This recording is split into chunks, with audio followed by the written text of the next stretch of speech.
Yeah!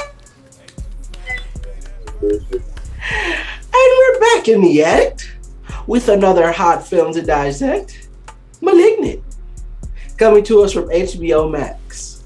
And kids, make sure you get your parents' permission before you watch this film. It's not for you. And let's jump right into our film review.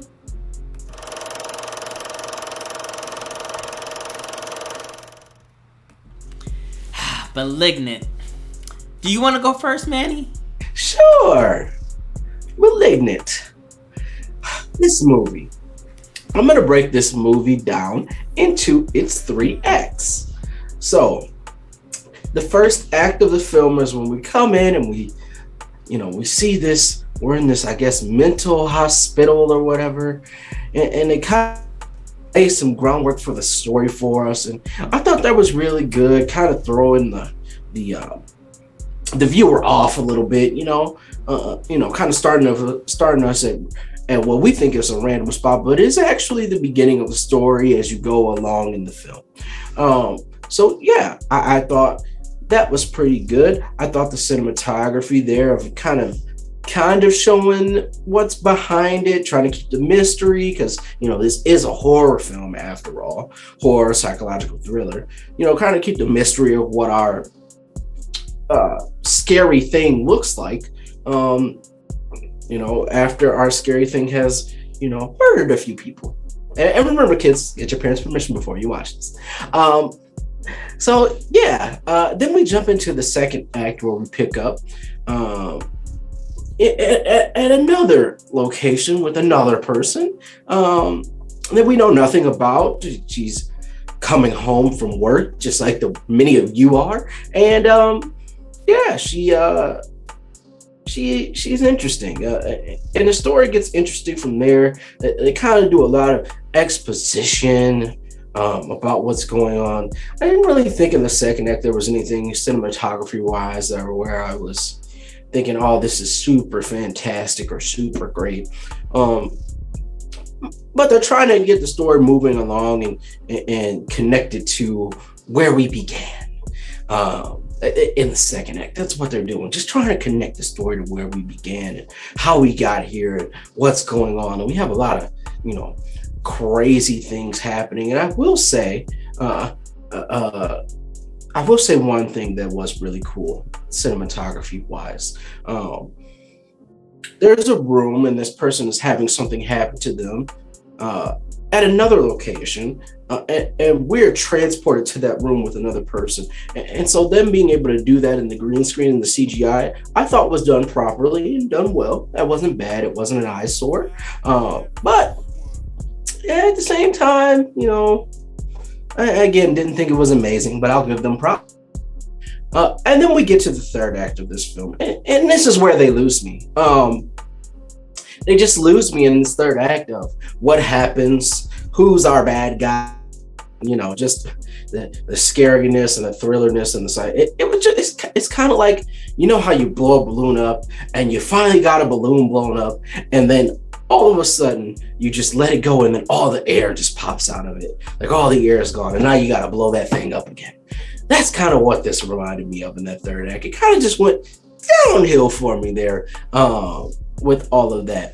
Yeah, action wasn't bad here. When we had some action scenes, horror wasn't great.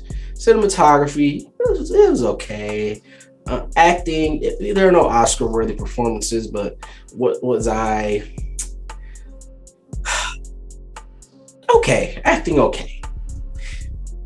In general, this film was, if you're into horror, if you're into psychological thriller, you might say this film is a B-, B.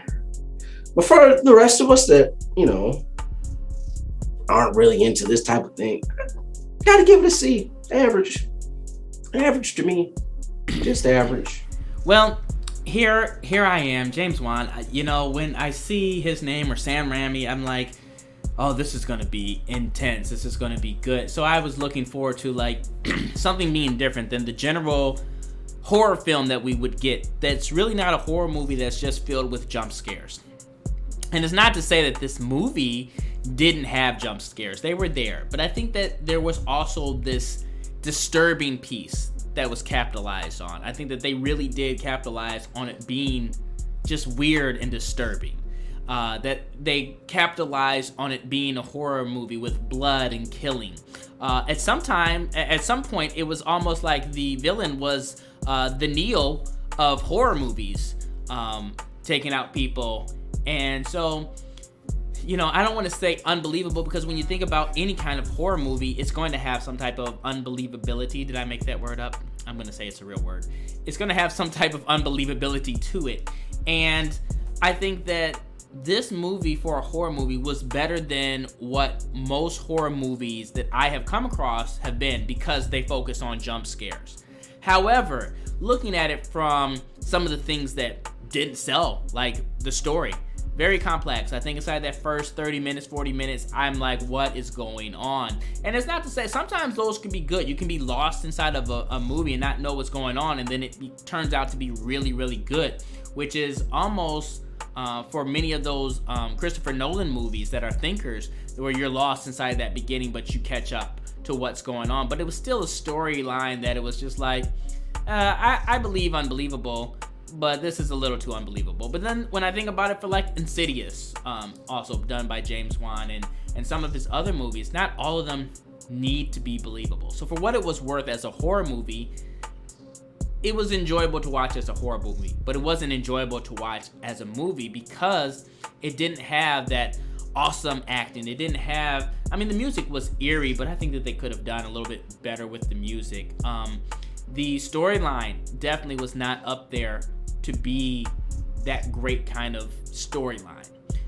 All in all, kind of like what you said, Manny, if somebody's into horror movies, and I think that nowadays, dealing with kids, they see a lot of these movies and they're like, oh my God, that was the scariest movie. I saw Annabelle 4. There's no Annabelle 4, I don't think. I don't think we've gotten that far, but maybe we have. I've seen Annabelle 7. Michael, kids shouldn't be watching scary movies without adult permission.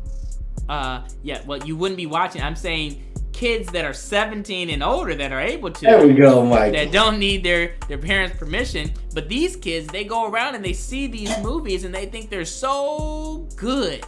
I can't remember the name of the movie that I saw and bought. Do you remember I was telling you about it? It has the guy that played Negan inside of Walking Dead. Oh, I don't remember what it was. You know what I'm talking about? I do. It just came out not that long ago. That movie was horrible. So to me, when I think about it, and I'm like, well, if I'm comparing it to like terrible horror movies like that, this was like that A range for those that really love those movies. I think that somebody that's a kid that really likes horror movies, they would go and see this movie, whatever you're looking up, that is called, with the guy that plays Negan inside of Walking Dead, and they would say that that's terrible. But they would come and see this one, Malignant, and they'd be like, oh, this was really good. So I don't want to, downgrade the film to say that if you're into this, you're not going to like it. But what I am saying is that if you're somebody that really wants a good movie or a good horror movie, sometimes that's usually done by your own perspective, what you find to be scary. But what I don't find to be scary is those horror movies that are just based on jump scares. And so for that kind of aspect, I would give it, it's still an average movie, but I'm going to give it the highest average that I can give it, which is a C+. So those are my thoughts on that film. Did you have anything else to add there, film surgeon? Yeah. Again, if it's for you, it's for you. If it's not, and I know some reviews people that do reviews are going to rip it to shreds and say it was terrible because they're going from their perspective on did they like it. And like I said, if you're not into this, you might even go lower than a C+. You might say this movie was terrible. It was the equivalent of that other movie. Well, Michael, now that you mentioned that, on a personal note, I do think this movie was god awful. But, we here at Film Addict strive to be professional, courteous, nice, and kind. All the time, so that we can set good messages and be role models to all the kids, so that we can get more viewers and more subscribers, which keep going up because we're so happy and thankful for all of you guys. Thank you so much. And that's why we have an HR department to come in here and tell us what we need to do in order to do that. So thanks everybody. Thank you for subscribing and thank you for watching. I am the Film Doctor. And please don't forget, if you like our videos, please don't forget to like, comment, and subscribe, and do all that jazz. As long as it's legal and it's nice and it's kind, and you ask your parents if it's not. Thanks for joining us, and as always, this has been another exciting episode of Film Addict.